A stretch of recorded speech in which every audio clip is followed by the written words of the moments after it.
Welcome back to Cure for the Common Game. Today, in deck number 894, we're going to talk about Satoru Umezawa. Yeah. So for 3 mana, we get 2/4 Human Ninja now. Whenever you activate a ninjutsu ability, look at the top 3 cards of your library, put one of them into your hand and the rest on the bottom of your library in any order. This ability only triggers once each turn. Yeah, so it only happens once, which is fine, combat-wise. Now, each creature card in your hand has Ninjutsu 4, 2 in blue and a black. Now, I know a lot of folks, probably the strategically correct thing to do is to get the largest creatures you can, blight steals and whatnot, and ninjutsu them out. Yeah.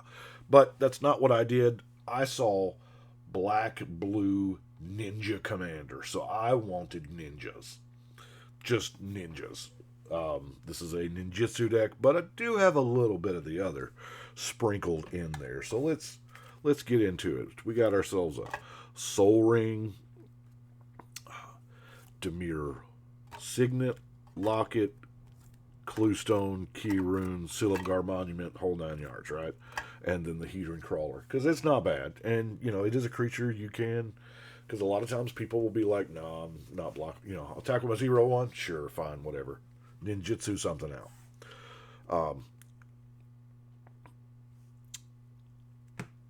I got 3 categories of creatures here. The number one thing we want with ninjutsu is creatures that cannot be blocked. Unblockable creatures. That's because you want to attack with them and then put them back in your hand and ninjutsu out something. So you want them to be relatively cheap. The 1, 2, 3 mana slots. So Tormented Soul, Changeling Outcast, Slitherblade, Triton Shorestalker, Dimir Infiltrator, and in a pinch you can transmute it, River Sneak and Phantom Ninja. Those, to make sure you get them out early, and then you can play your ninjas, right? Let's look at some card draw. Painful Lesson, Read the Bones, Underworld Connections, and I put in Latnam's Legacy because, you know what? I think this card is underappreciated. It is an instant. Choose a card from your hand, shuffle it, and then draw 2 cards at the beginning of the next turn's upkeep. We all draw that land when we don't need any more lands, or that card that is conditional, but we don't need it at this moment. Kind of tune as you go. I'll trade this for 2 more. Granted, you're down to this card plus that card, and you're getting 2. So, you're not up, but you're not down either. Now, ninjas. Blue-black ninjas. Pretty much all the blue-black ninjas I can get my hands on. I will name them for those of y'all listening, because I know a lot of times when I watch YouTube, I have it on in the background and I'm listening more than I'm actually watching. So, the Moon Circuit Hacker, Silver Fur Master, Skull Snatcher, Takushi Silencer, Takushi Shadow Walker, Moon Snare Specialist. Like I said, these are all just creatures with ninjutsu. I just wanted ninjas. I wanted a ninja deck. Okibi Gang Shinobi, Prosperous Thief, Ingenious Infiltrator, Moonblade Shinobi, Silent Blade Oni. That's a 7 mana. That's a lot of mana. Azra Smoke Shaper, Nezumi Prowler, Ninja of the New Moon, Walker of the Secret Ways, Mukutai Ambusher, I know I pronounced that wrong, Mistblade Shinobi, Throat Slitter, Ninja of the Deep Hours, you knew it was in there, right? Yuriko the Tiger Shadow, why not? And then lastly, the Throat Seeker. It is a ninja, does not have ninjutsu. That's okay, we can fix that. But unblocked attacking ninjas you control have lifelink. That'll do us a lot. Now, I did put a Shuriken in there just mainly because flavor. No other reason, I'll be honest with you. I also put a Paradoxical Outcome to save my creatures from a board wipe, or maybe I just want to ninjutsu them again, whatever the case may be. But now let's look at the creatures that don't have ninjutsu. The creatures that we wish had ninjutsu that now do. Like Manowar. I mean, this is... Manowar is and more specifically at Muldrifter, these are perfect creatures for the deck. Because not only, number one, you're not scared to hardcast it.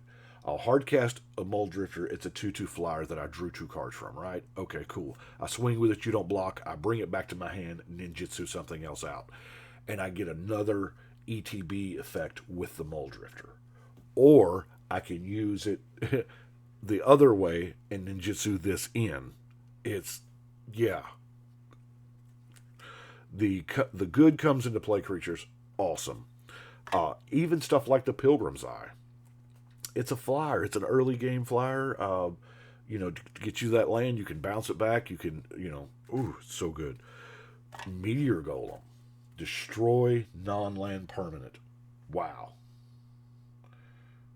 Love to ninjutsu this out or bounce it back. I mean, you get multiple uses out of these.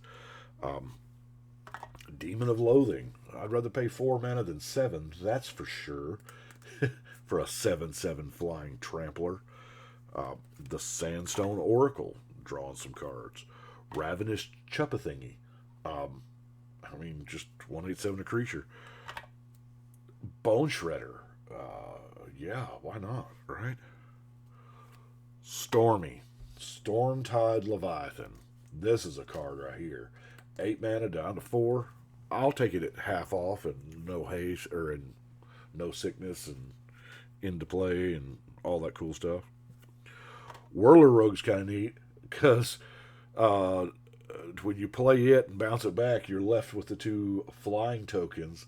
So, yeah, and then you can tap the flyers to make a creature unblockable. It works on all the axes. Plague Crafter, just a good creature in general. And if you can, ninjutsu that joker in, wow. Entomber Exarch.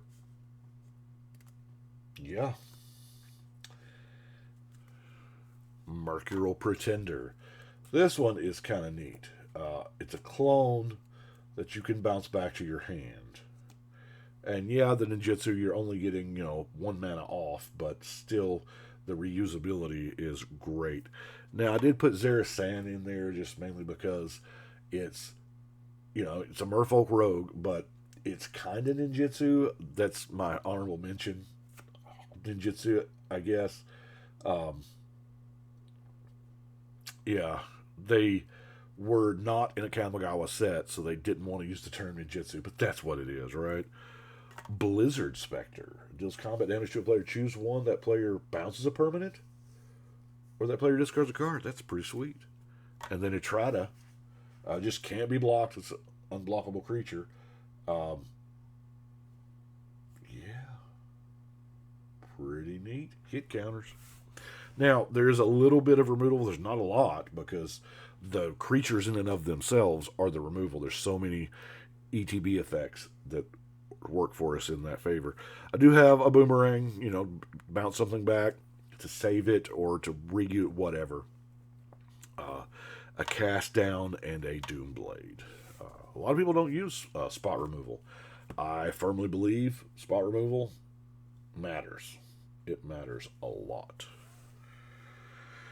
That brings us to our non-basic lands. Got all the common tap lands here. Uncommon, rather.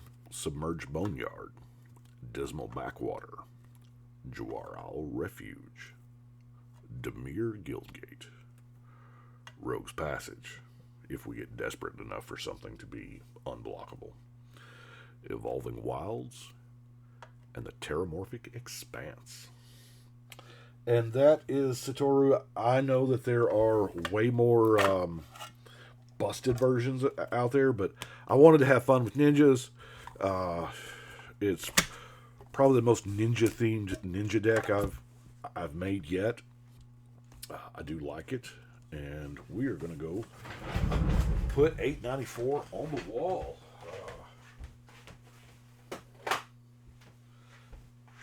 getting right on up there, getting close to old number 900. Got to get, as a matter of fact, I'm going to work on 900 today because I think I've got all the decks up to it done. So, I do appreciate y'all watching. Y'all let me know what you think. But right now, we're going to go ahead and shuffle and cut.